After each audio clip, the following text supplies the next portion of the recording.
देख रहे हैं पावर न्यूज भारत।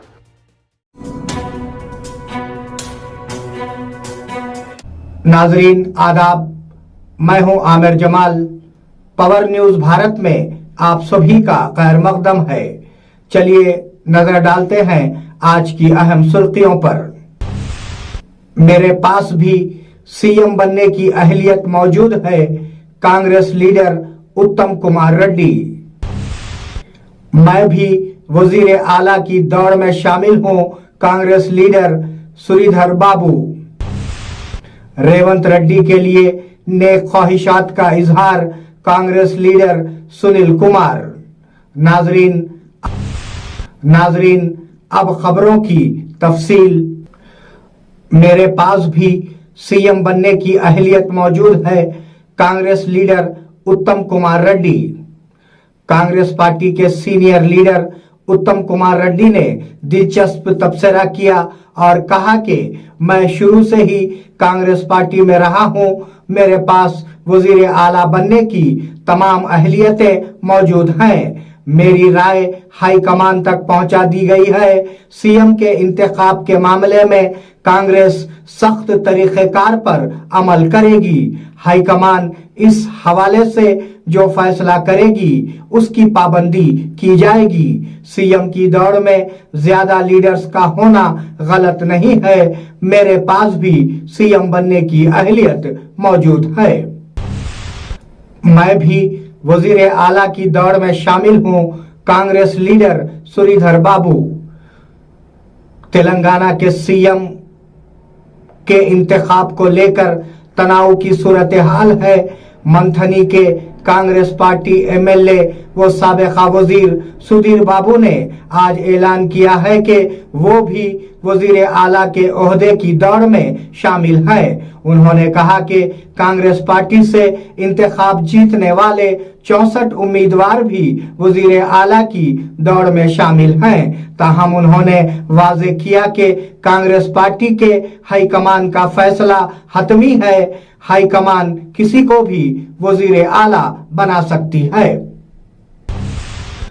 रेवंत रेड्डी के लिए नेक ख्वाहिशात का इजहार, Congress leader Sunil Kumar. Orange travels के सरबराह और बालकोंडा कांग्रेस पार्टी लीडर सुनील कुमार ने आज हैदराबाद में पीसीसी के सरबराह रेवंत रेड्डी से खैर सगाली मुलाकात की। इस मौके पर सुनील कुमार ने रेवंत रेड्डी को कांग्रेस पार्टी की कामयाबी पर मुबारकबाद पेश की।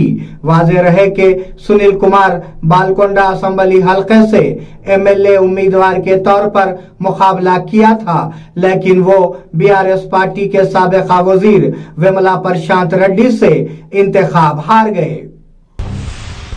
रैतु बंधु किसानों को फौरी जारी किया जाए, साबिका एमएलए शकील आमिर। बोधन के साबिका एमएलए शकील आमिर ने आज मुनक्किदा कारकुनों के इजलास से मुखातिब करते हुए कहा कि रैतु बंधु की रकम किसानों को फौरी तौर पर जारी करने का मुतालबा किया। उन्होंने कहा कि तरक्की होगी तो सब मिलकर काम करेंगे, वरना लड़ेंगे। आवाम की फलाह व बहबूद उनके पेशे नजर है। हमेशा से ही वो आवाम की तरक्की उनका मकसूद होगी। वो हमेशा आवाम के शाना बाशाना रहेंगे। इस इजलास में बीआरएस पार्टी के कायदीन, कारकुनान के अलावा दिगर ने शिरकत की। చిల్లర రాజకీయాలకు ఎంకరేజ్ చేస్తే అది మీకు మీ యొక్క హోదాకి తగ్గదు, మంచి పద్ధతి కాదు. బోధన్ నియోజకవర్గంలో చాలా శాంతియుతంగా అన్నాదమ్ముల లెక్క ఇక్కడ బ్రతకడం జరిగింది. ఏదైతే ప్రాంత రాజకీయాలు తర్వాత మళ్ళా రిలీజియన్ మీద మతాల మీద రాజకీయాలు చేసింది ఆ పార్టీలు మనం చేయలేదు. ఈరోజు ఒక ప్రాంతంకి చెందిన వ్యక్తులు బోధనలో కాదు తెలంగాణ రాష్ట్రంలో కూడా కేసీఆర్ గారిని వెన్నపోటు పొడిచిండు. తెలంగాణ ఎన్నో కష్టాలతో సాధించుకున్న తెలంగాణని మళ్ళా చంద్రబాబు నాయుడు లాంటి ఇక వాళ్ళ గ్రూప్కి తెలంగాణ అప్పజెప్పడం అనేది చాలా బాధాకరమైన విషయం. మనం ప్రాణ త్యాగాలు చేసుకొని తెలంగాణ తెచ్చుకున్నాం. ఈరోజు రేవంత్ రెడ్డి పరిపాలన కాదు, చంద్రబాబు నాయుడు పరిపాలన మన తెలంగాణ రాష్ట్రంలో వచ్చింది. వాళ్ళే ఫండింగ్ చేసిండ్రు ఎలక్షన్లో, ఎలక్షన్ అట్మాస్ఫియర్ క్రియేట్ చేసింది అదే. పెద్ద కుట్రపూర్వకంగా తెలంగాణని నాశనం చేయాలనే ఉద్దేశంతోనే వాళ్ళు పనిచేయడం జరిగింది. मदरसा माज बिन जबल बोधन 2024 का नया इस्लामी कैलेंडर मंजर आम पर मौलाना हमीदुद्दीन अस्साए खासमी का बयान। मदरसा माज बिन जबल के जिम्मेदार मौलाना हमीदुद्दीन अस्साए खासमी ने आज एक सहाफती बयान जारी करते हुए कहा कि मदरसा माज बिन जबल 2024 का नया इस्लामी कैलेंडर मंजर आम पर आ चुका है। ये कैलेंडर मल्टी कलर में जुमला 12 सफ़ात पर मुश्तमिल है। मुसलसिल 13 साल से ये कैलेंडर की इशाअत अमल में लाई जा रही है। इस कैलेंडर में उर्दू और अंग्रेजी जबान में तारीखें मौजूद है। सरकारी तातीलात नुमाया तौर पर लिखी हुई है। उसके अलावा नमाज पंचगाना के औकात, सहर और इफ्तार के औकात कार दर्ज है। इस कैलेंडर के इस्तेमाल से बहुत सारी दीनी बातों की जानकारी हासिल हो सकती है। कैलेंडर का अतिया सिर्फ 50 रुपये है। मस्जिद में, मदरसे में, मकतब में और कारखाने में लगाने से बहुत सारी दीन की बातें मालूम होती है। बच्चों को, बड़ों को, औरतों को दीनी एतबार से बहुत फ़ायदा होता है। इस कैलेंडर का हदिया सिर्फ 50 रुपये है।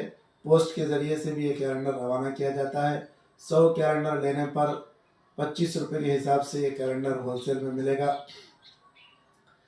बोधन, निज़ामाबाद, हैदराबाद के बुक स्टोरों पर यह कैलेंडर दस्तयाब है। जुमा में, मस्जिद में भी इस कैलेंडर का ऐलान। नाजरीन, ये थे आज की अहम खबरें।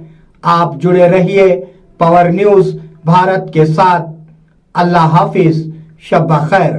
इम्तियाज दवाखाना, घुंघरू बांधने वाले डॉक्टर का दुआ और दवा के जरिए इलाज। छोटे बच्चे डर जाएं, दांत निकलते वक्त तकलीफ का होना, नींद का ना आना, नजर का लग जाना, क्षय होना, ज्यादा रोना।